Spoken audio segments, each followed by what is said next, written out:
गुरुजी किसी के प्रति भी वैर भाव द्वेष भाव रखते हैं तो उनको अनुभव होता है कि ऊर्जा का नाश होता है और आयुष्य भी कम होता है, बहुत वीकनेस होता है। तो आप बोलते हर विचार का सूक्ष्म इफेक्ट अपने शरीर पर होता है। तो इसको कैसा जाने, हमको पता नहीं चल रहा। आपको इसलिए पता नहीं चलता कि आप अभी सेंसिटिव नहीं हो। अगर आप जीवन में सेंसिटिव हो जाओगे, तभी आपको इसका आभास होगा।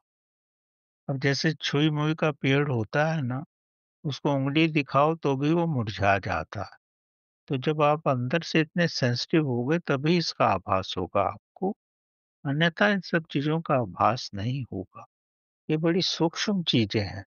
सूक्ष्म चीज़ों का समझना भी बड़ा मुश्किल है और इसका आभास होना भी मुश्किल है।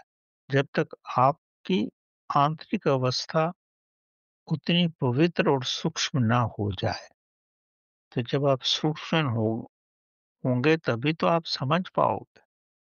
आप कोई भी कोट पढ़ लेते हो किसी का, तो आपको वो ऊपर-ऊपर से समझ में आता है। अगर उसकी गहराई में जाओ, तो उसमें बहुत कुछ होता है। जैसे आज ही का श्लोक है, अब उसकी गहराई में कितना भी जाया जाए उतना ही कम है।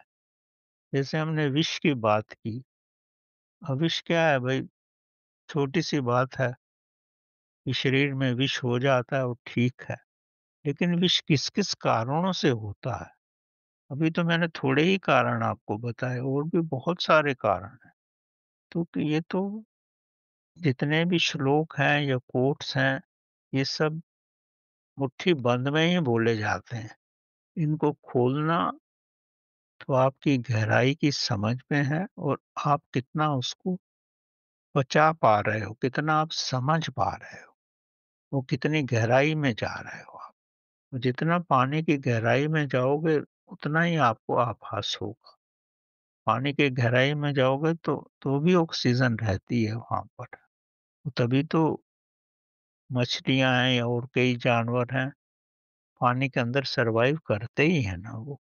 वो सूक्ष्म रूप से ऑक्सीजन को ग्रहण करते हैं, जबकि मनुष्य नहीं ग्रहण कर पाता।